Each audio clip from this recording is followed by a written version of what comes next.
Para mahasiswa sekalian, kita lanjutkan kuliah kita mengenai kawasan konservasi terkait dengan peraturan yang digunakan untuk kawasan konservasi itu. Nah, dalam Undang-Undang Nomor 5 Tahun 1990 pada pasal 33 dijelaskan bahwa setiap orang dilarang melakukan kegiatan yang dapat mengakibatkan perubahan terhadap keutuhan zona inti Taman Nasional. Apa makna di sini? Bahwasanya zona inti itu tidak boleh digunakan atau dimanfaatkan atau dimasuki oleh sembarangan orang. Bukan berarti tidak boleh dimanfaatkan sama sekali. Di zona inti itu boleh ada kegiatan-kegiatan tapi dengan sangat terbatas yang biasanya diperuntukkan kepada kegiatan-kegiatan yang sifatnya untuk eh, penelitian dan pendidikan. Sama juga seperti kawasan konservasi di perairan, di zona intinya itu hanya boleh digunakan terbatas. Kemudian pada ayat 2 pasal 33 menjelaskan bahwa perubahan terhadap keutuhan zona inti Taman Nasional sebagaimana dimaksud dalam ayat 1 meliputi mengurangi, menghilangkan fungsi, dan luas zona inti Taman Nasional serta menambah jenis tumbuhan dan satwa lain yang tidak asli. Nah, ini juga harus berhati-hati. Kita lihat biasanya kita menganggap melakukan perubahan itu adalah mengurangi. Padahal di sini juga tidak boleh menambah. Jadi zona inti itu di kawasan perairan laut dan kawasan Taman Nasional Laut maupun Taman Nasional di darat dibiarkan apa adanya. Tidak boleh ditambah dan tidak boleh dikurang. Kita ingin melakukan reboisasi atau reforestasi, itu juga tidak dibolehkan karena itu sudah menambah. Jadi, kehidupan di dalam zona inti itu berjalan secara alamiah. Nah, kemudian pada pasal 3, setiap orang dilarang melakukan kegiatan yang tidak sesuai dengan fungsi zona pemanfaatan dan zona lainnya dari Taman Nasional, Taman Hutan Raya, dan Taman Wisata Alam. Kita lihat bahwa selain zona inti, ada zona pemanfaatan. Ya, zona pemanfaatan ini pun diatur pemanfaatannya untuk apa saja. Dan pengaturan itu merujuk kepada peraturan menteri terkait. Kemudian di zona lainnya itu juga diatur kegiatan-kegiatan apa saja yang bisa dilakukan. Baik di dalam kawasan Taman Nasional, di Taman Hutan Raya, dan Taman Wisata Alam. Kemudian kita lihat pada Undang-Undang 27 tahun 2007 di pasal 30 disebutkan bahwa perubahan status zona inti sebagaimana dimaksud pada pasal 29 untuk kegiatan eksploitasi, kegiatan pemanfaatan ya, dapat menimbulkan dampak besar dilakukan oleh pemerintah. Maksud pemerintah di sini adalah oleh pemerintah pusat atau pemerintah daerah. Nah, pemerintah daerah ini tergantung wewenangnya, apakah wewenangnya ada di provinsi atau juga wewenangnya itu ada di bupati wali kota dengan memperhatikan pertimbangan dari DPR.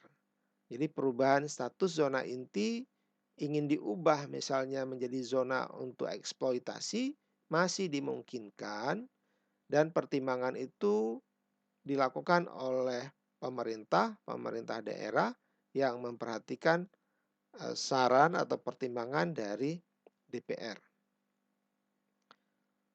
Selanjutnya pada pasal 40 Undang-Undang Nomor 5 Tahun 1990 dijelaskan bahwa pada ayat 1 ini adalah mengatur tentang denda yang akan diberikan bagi pelanggar ya. Denda yang akan diberikan bagi pelanggar. Yang pertama, denda yang diatur di sini adalah pada ayat 1, barang siapa dengan sengaja melakukan pelanggaran terhadap ketentuan sebagaimana dimaksud pada pasal 19 ayat 1. Nanti lihat pasal 19 ayat 1 itu apa bunyinya. Dan pasal 33 ayat 1. Ya. Jadi nanti baca Undang-Undang Nomor 5 saya akan berikan. Dan di sini mengatur dipidana dengan pidana penjara paling lama 10 tahun dan denda paling banyak 200 juta rupiah. Ya, berarti selain hukuman badan di penjara juga hukuman membayar denda maksimum 200 juta rupiah. Untuk pelanggaran pasal lainnya di pasal 21 ayat 1 dan ayat 2 serta pasal 33 ayat 3 dari Undang-Undang Nomor 5 tahun 1990 ini dipidana lebih singkat dan bayar dendanya juga lebih kecil. Dipidana dengan pidana kurungan 5 tahun dan denda paling banyak adalah 100 juta. Ini juga bukan pilihan. Tetapi biasanya dalam putusan hukum seperti ini, apabila yang diberi putusan hukum ini tidak mampu membayar denda, maka akan dikonversikan dengan kurungan penjara. Jadi ditambah kurungannya dari 5 tahun dengan tambahan kompensasi dari tidak mampu membayar denda sebanyak yang ditetapkan tersebut. Selanjutnya, bagaimana bentuk pemanfaatan eh, pengelolaan konservasi perairan yang baik itu ya. Bentuk pemanfaatan lain yang berkaitan dengan pengelolaan konservasi perairan. Kita lihat di sini di kawasan perairan itu bisa dilakukan reklamasi ya, bisa dilakukan perbaikan terhadap kualitas pantai itu. Di dalam Undang-Undang 27 tahun 2007 diatur di pasal 34 bahwa ayat pertama, reklamasi wilayah pesisir dan pulau-pulau kecil dilakukan dalam rangka meningkatkan manfaat dan atau nilai tambah wilayah pesisir dan pulau-pulau kecil ditinjau dari aspek teknis, lingkungan, dan sosial ekonomi. Jadi harus ada kajian dulu untuk melakukan reklamasi dengan kajian lingkungan. Apakah itu kajian analisis mengenai dampak lingkungan atau upaya pengelolaan dan pemantauan lingkungan hidup. Nah, di dalam pasal 2 dijelaskan bahwa pelaksanaan reklamasi sebagaimana dimaksud pada ayat 1 wajib menjaga dan memperhatikan A. Keberlanjutan kehidupan dan penghidupan masyarakat.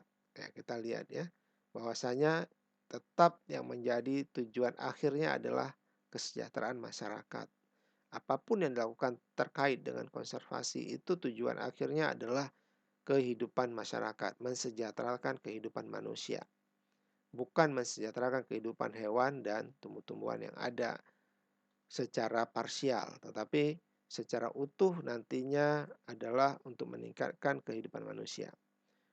Poin B, pelaksanaan reklamasi ini adalah untuk menjaga keseimbangan antara kepentingan pemanfaatan dan kepentingan pelestarian fungsi lingkungan pesisir dan pulau-pulau kecil. Jadi selalu harus kita lihat keseimbangan.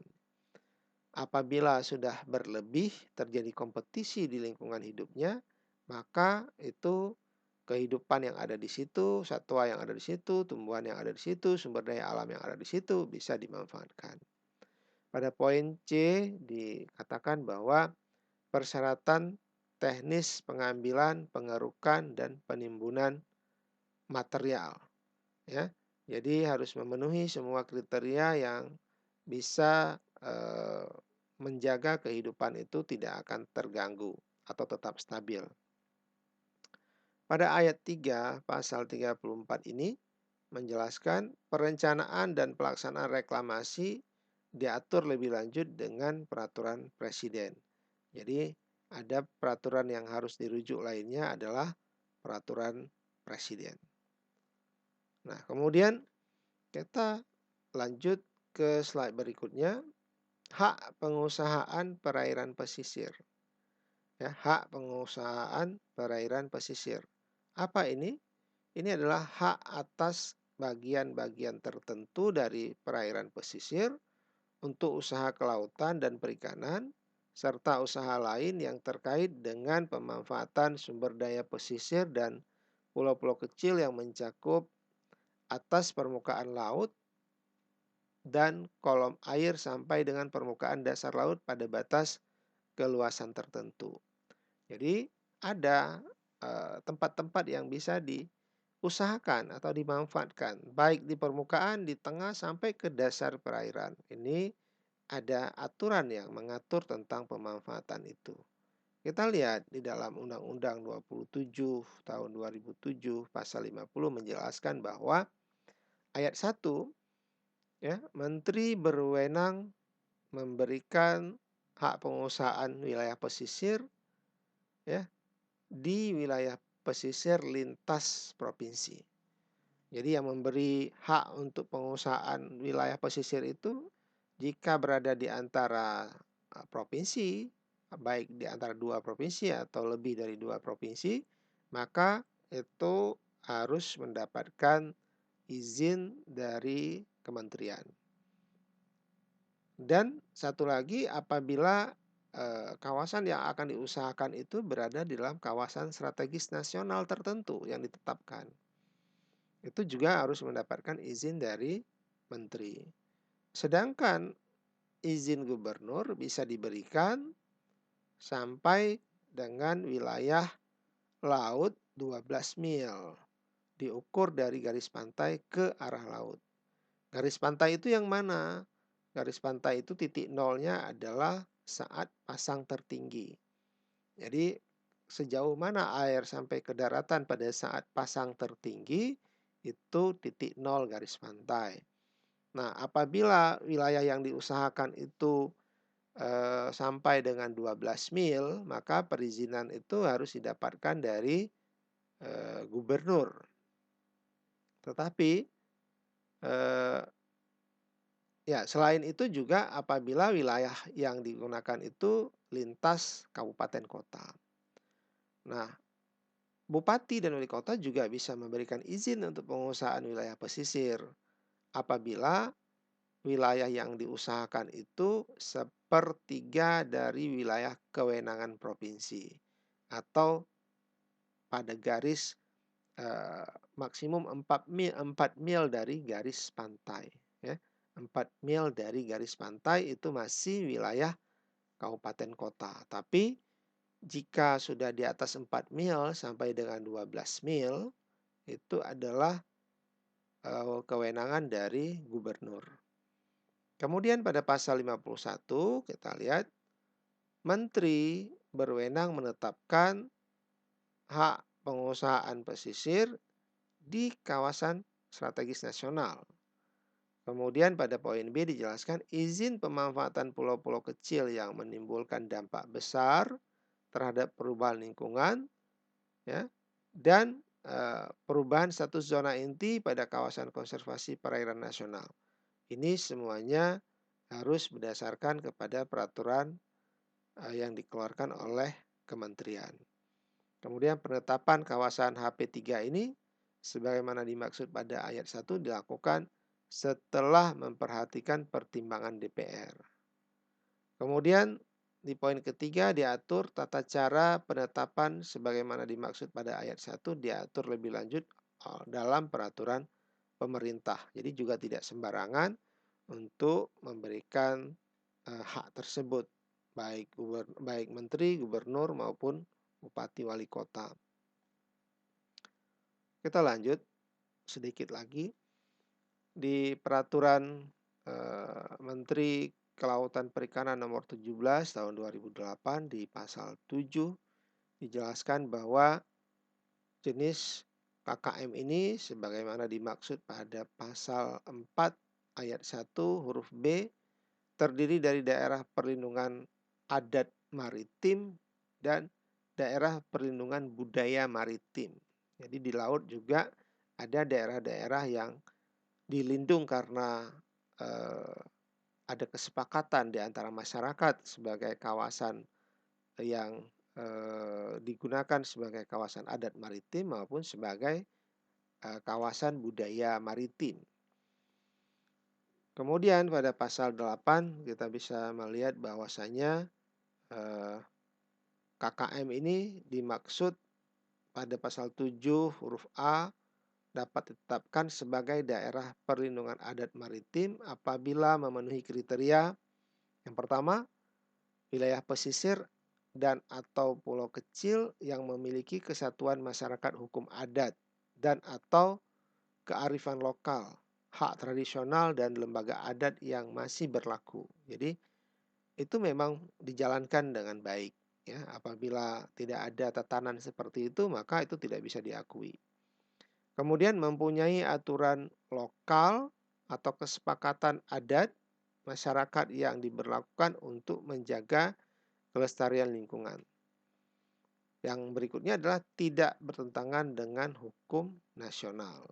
Ya, meskipun secara adat itu dilakukan, tetapi kalau bertentangan dengan hukum nasional itu bisa tidak diberi izin untuk pengelolaan kawasan-kawasan tersebut.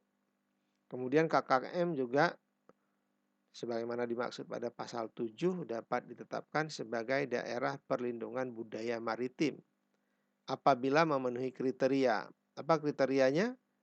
Yang pertama adalah tempat tenggelamnya kapal yang mempunyai nilai arkeologi historis khusus, ya. Kemudian situs sejarah kemaritiman yang mempunyai nilai penting bagi sejarah ilmu pengetahuan dan budaya yang perlu dilindungi perlu dilindungi dengan tujuan untuk pelestarian dan pemanfaatan guna memajukan kebudayaan nasional. Dan berikutnya adalah tempat ritual keagamaan atau adat. Sering kita lihat orang-orang yang berada di pesisir melakukan, kalau di kita ini ya ada namanya eh, Rabu Abeh, ya. Rabu Abeh itu adalah upacara tolak bala yang dilakukan di pinggir pantai dengan kenduri, makan bersama dan doa serta memberikan makanan kepada hewan-hewan yang ada di laut. Dan lokasi yang dipilih itu lokasi tertentu, ya, tidak di sembarang tempat. Dan ini juga bisa ditetapkan sebagai tempat ritual keagamaan. Kita lihat sedikit lagi pada pasal 42 Undang-Undang Nomor 5 tahun 1990 dikatakan bahwa semua peraturan pelaksanaan dari peraturan perundang-undangan di bidang konservasi sumber daya alam hayati dan ekosistemnya yang telah ada sepanjang tidak bertentangan dengan undang-undang, ya, Undang-Undang Nomor 5 ini tetap berlaku sampai dengan dikeluarkannya peraturan pelaksanaan yang baru berdasarkan undang-undang ini. Ya, kemudian di Undang-Undang 27 tahun 2007 pada pasal 78 disebutkan semua peraturan perundang-undangan yang terkait dengan pengelolaan wilayah pesisir dan pulau-pulau kecil yang telah ada sepanjang tidak bertentangan dengan undang-undang ini tetap berlaku sampai dengan dikeluarkannya peraturan pelaksanaan yang baru berdasarkan undang-undang ini. Jadi semuanya peraturan terbaru itu biasanya masih membolehkan pemberlakuan peraturan-peraturan sebelumnya dengan syarat-syarat tertentu.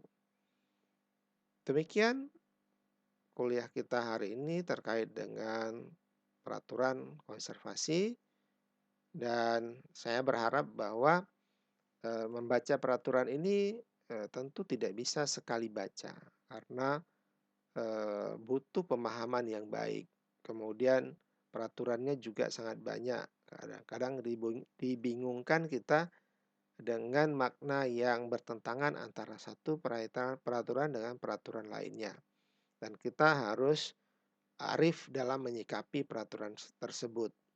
Dan sekali lagi, bahwasanya orang-orang di bidang konservasi itu betul-betul harus menguasai peraturan yang ada sehingga apa yang dilakukannya itu di dalam koridor hukum dan tidak bertentangan dengan koridor hukum tersebut.